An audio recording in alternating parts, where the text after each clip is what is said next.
साथियों, जैसे ही कल उपिंदर कुशवाहा जी और जीतन राम मांझी जी के बेटा ने मंत्री का शपथ ग्रहण किया तो पूरे बिहार ही नहीं पूरे देश में तहलका मच गया। लोग ये कहने लगे कि भाई ये तो चुनाव भी नहीं लड़ा और सीधे मंत्री कैसे बन गया। तो संविधान के अनुच्छेद 164 के 4 में यह प्रस्ताव है और कभी नेताओं ने इनको बदलने का प्रयास नहीं किया। सिर्फ किस लिए जानते हैं कि अपने साथ साथ अपने बच्चों का करियर बनते रहे। लेकिन बिहार की जनता को 10,000 रुपया और उसना चावल, इनके बच्चों को यही सबसे ज्यादा पसंद है। उपिंदर कुशवाहा जी उसी क्षेत्र से आते हैं जहां से हम हैं, उसी क्षेत्र के हैं। मुझे दिक्कत इस बात की नहीं है, पर तरस यहां की जनता पर तो जरूर आती है। जब उनका बेटा शपथ लिया तो मीडिया ने पूछा कि भाई आप बताइए किस आधार पर आपको मंत्री बनाया जा रहा है। तो उन्होंने कहा कि बात हमारे पिताजी से पूछिए। जब हम चुनाव लड़ रहे थे तो उस महनार विधानसभा के बुद्धिजीवी लोग जो पढ़े लिखे भी थे वो कहे कि नहीं ठीक है, विपिन सर अच्छा आदमी है, ईमानदार है, लेकिन अभी पहली बार चुनाव लड़ रहे हैं, अभी उम्र भी बहुत है उनके पास, अभी तो युवा है, अभी 2-3 बार और लड़ेंगे तो हम लोग सोचेंगे। तो सच में बताइए, महनार विधानसभा के हमारे गार्जियन कि ईमानदार होना, शिक्षित होना, युवा होना, यह हमारी कमी थी या किसी पार्टी से टिकट खरीद कर मैं नहीं लेकर आया, यह हमारी कमी थी। चलिए एक बात मान लेते हैं कि मैं हारने वाला कैंडिडेट हूं, पर पूरे बिहार के जनता से यह सवाल तो है कि आप ही कह रहे थे कि 9वीं फेल कैसे मुख्यमंत्री बनेगा और एक झुंड यह कह रहा था कि 7वीं पास कैसे उप मुख्यमंत्री बनेगा। चुना तो आप दोनों को है, आपने तो दोनों को चुना है, दोनों को जिताया अपने अपने क्षेत्र से।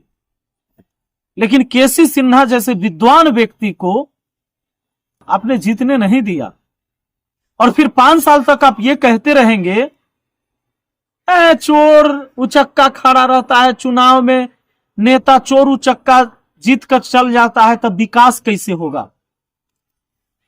चुनता कौन है? हम चुनते हैं ना। तो फिर इस बार तो यह सवाल पैदा करने की जरूरत भी नहीं है, क्योंकि जिस पार्टी की सरकार बनी है 202 सीटों पर विधायक है और विपक्ष का अगर 35-37 को जाएगा, वो कुछ बोलबो करेगा, इधर से डांट देगा तो उसका आवाज नहीं निकलेगा सदन के अंदर, तो विपक्ष तो खत्म ही है। लेकिन अगर आपने एक भी प्रत्याशी जो बिना पार्टी से लड़े नहीं जीतने दिया और ऐसे लोगों को आज मंत्री बनाया कि जो चुनाव भी नहीं लड़ा। नियम कहता है कि 6 महीने के अंदर चाहे वो विधान परिषद या विधानसभा के अंदर का सदस्य हो जाए, वो मंत्री बन सकता है। तो एमएलसी है ना, उनके बेटा को फिर एमएलसी बना दिया जाएगा, अभी मंत्री बने हैं, एमएलसी का पद मिल जाएगा, बात खत्म है। लेकिन सच बताइए, यही हमारी अयोग्य होने का कारण था कि हम युवा थे, आपके लिए लड़ाई लड़ रहे थे, थाना, ब्लॉक, अनुमंडल, ना जाने कितने लोगों का जो मुआवजा नहीं मिला 3 साल से 4 साल से, इसके लिए हमने लड़ाई लड़ा। कोई आकस्मिक घटना हो गया उसमें हमने लड़ाई लड़ा, करप्शन के खिलाफ लड़ाई लड़ा।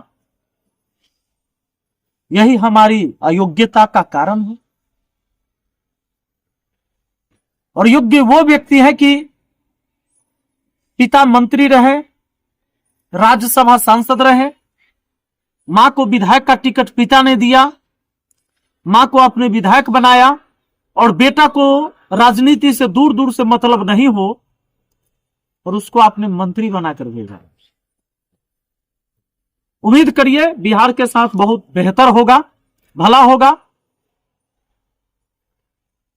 और सरकारी स्कूल के छत झड़कर आपके बच्चों के ऊपर गिरते रहेगा। उम्मीद करिए कि जब आप हॉस्पिटल में जाएंगे तो बेड तो नहीं लेकिन फर्श पर आप लेटे जरूर पाए जाएंगे। उम्मीद करिए कि जब आप लड़ाई झगड़ा हो और नाजायज में कोई आपके ऊपर केस कर दे तो थाना में जाकर जमीन बेचकर या कर्ज लेकर पैसा देंगे।